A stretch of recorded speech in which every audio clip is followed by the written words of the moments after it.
यहां पर फिगर में देखें तो आपको एक सर्कल दिख रहा है और इस सर्कल का सेंटर यहां पर ये O है और इसके अंदर यहां पर जो है आपको एक राइट ट्रायंगल दिख रहा है ABC और ये राइट ट्रायंगल कुछ इस तरह का है कि इसका जो एरिया है वो यहां पर 270 सेंटीमीटर स्क्वायर है और इसका ये जो साइड लेंथ है BC जिसे हम इसका हाइट कह सकते हैं ये यहां पर जो है ये 15 सेंटीमीटर का है।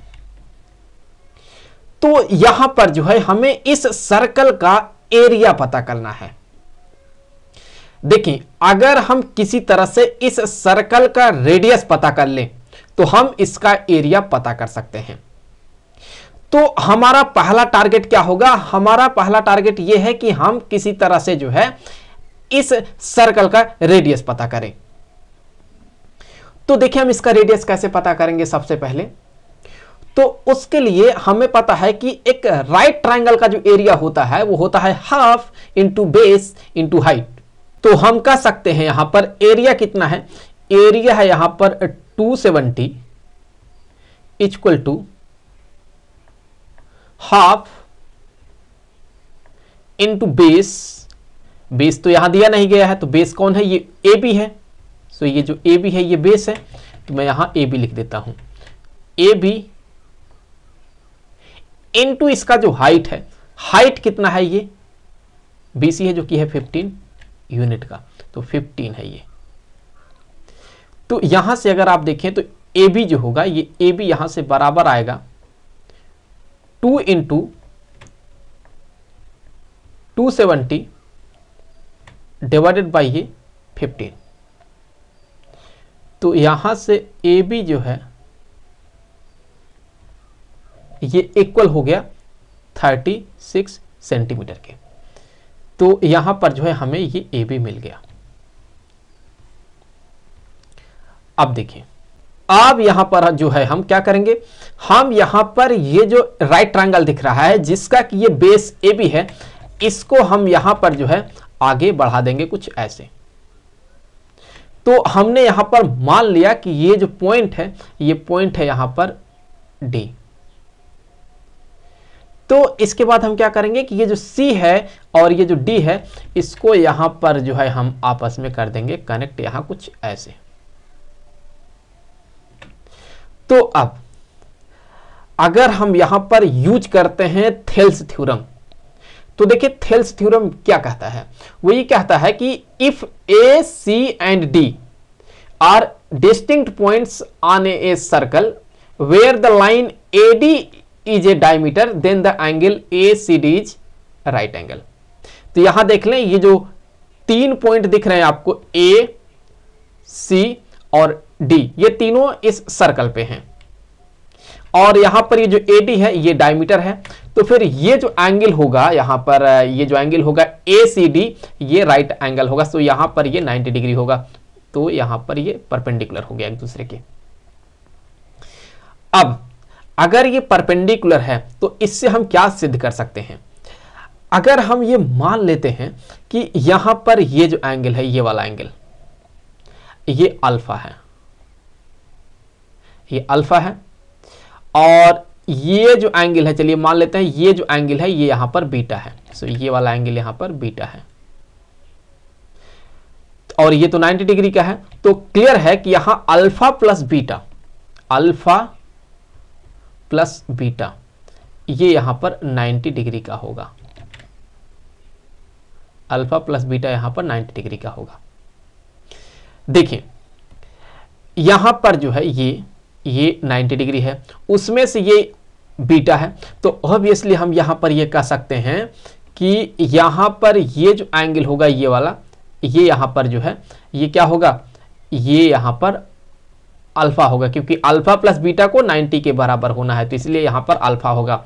अब ये अगर अल्फा होगा तो ये तो परपेंडिकुलर है यहां पर, तो फिर ये वाला जो एंगल होगा ये क्या बन जाएगा, ये यहां पर जो है ये बीटा बन जाएगा। तो अगर इस तरह से एंगल सब बराबर है दोनों ही ट्रायंगल में, एक ट्रायंगल यहां पर जो है, एक ट्रायंगल जो है यहां पर ये हो गया CBD और दूसरा यहां पर ये ABC हो गया। दोनों में अगर एंगल बराबर है तो हम यहां पे कह सकते हैं कि दोनों ही ट्रायंगल जो है, दोनों ही राइट ट्रायंगल जो है ये सिमिलर हैं। तो यहां पर जो है ये जो ट्रायंगल है, ट्रायंगल CBD ये सिमिलर है किसके साथ? ये जो ट्रायंगल है यहां पर ABC के साथ, दोनों सिमिलर ट्रायंगल हैं।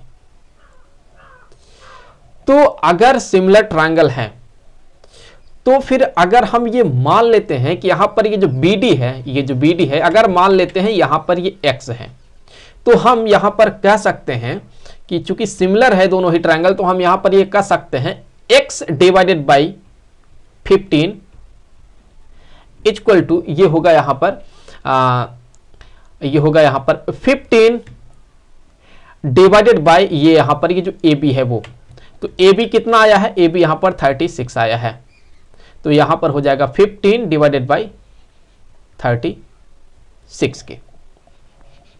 तो अगर हम यहां पर इसे कैंसिल करते हैं तो हम यहां पर कह सकते हैं कि 3 से कैंसिल कर दें तो ये हो जाएगा 5 और यहां का ये हो जाएगा 12। तो यहां से देखें तो x का जो वैल्यू मिलेगा, x यहां से ये इक्वल हो जाएगा 75 डिवाइडेड बाई यहां पर ये 12 के। तो यहां पर जो है ये x का हमें वैल्यू मिला। अब देखें यहां AB तो हमें पता ही है, ये AB तो पता ही है कितना है 36, और हमने x भी पता कर लिया, तो फिर यहां हमें ये AD मिल जाएगा जो कि इस सर्कल का डायमीटर है। तो हम यहां से कह सकते हैं कि जो डायमीटर होगा इस सर्कल का, डायमीटर जो होगा ये इक्वल होगा यहां पर ये इक्वल होगा यहां पर AB प्लस x के। तो यहां AB कितना है? AB यहां पर जो है ये 36 है, x कितना है 75 डिवाइडेड बाय यहां पर ये 12 के। तो यहां से ये बराबर हो जाएगा 12, इसका एलसीएम बन गया, तो फिर यहां से हो जाएगा ये 432 प्लस 75। तो यहां से ये जो डायमीटर है AD, डायमीटर जो है ये क्या है? ये AD ही तो है। तो यहां पर ये जो AD डायमीटर निकल के आ रहा है ये हमें मिल रहा है 507 डिवाइडेड बाई ये 12 के। अब चूंकि हमें पता है कि जो रेडियस होता है वो डायमीटर का आधा होता है, तो रेडियस जो होगा ये हमें पता है ये डायमीटर का आधा होता है, अर्थात AD बाई ये 2 होगा। तो डायमीटर का आधा रेडियस हो गया, और AD का अगर यहां वैल्यू रख दें तो आपको जो रेडियस मिलेगा वो मिलेगा यहां पर 507 डिवाइडेड बाई यहां पर ये जो 2 है वो 12 से मल्टीप्लाई होकर के ये 24 बन जाएगा। तो ये हमें रेडियस मिल गया। अब रेडियस मिल गया तो हम एरिया निकाल सकते हैं, क्योंकि हमें पता है कि एक सर्कल का जो एरिया होता है, एरिया ऑफ सर्कल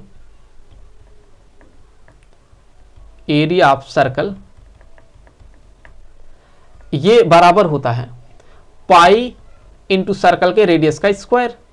तो यहां पाई और r के जगह पर ये 507 डिवाइडेड बाई 24 का ये स्क्वायर। तो अब यहां से देखें तो ये बराबर हो जाएगा, अगर आप स्क्वायर करते हैं तो आप पाएंगे कि हो जाएगा 257,049 डिवाइडेड बाई 576 पाई। अगर आप पाई का भी वैल्यू इंसर्ट करके सॉल्व कर लेते हैं तो आप पाएंगे कि जो एरिया होगा ये होगा 1402 सेंटीमीटर स्क्वायर के। तो ये यहाँ पर मिलेगा आपको एरिया। आई होप कि वीडियो आपके लिए काफ़ी हेल्पफुल रहा होगा। मिलेंगे आपसे अगले वीडियो में किसी दूसरे क्वेश्चन के साथ, तो तब तक के लिए खुश रहें। Good bye.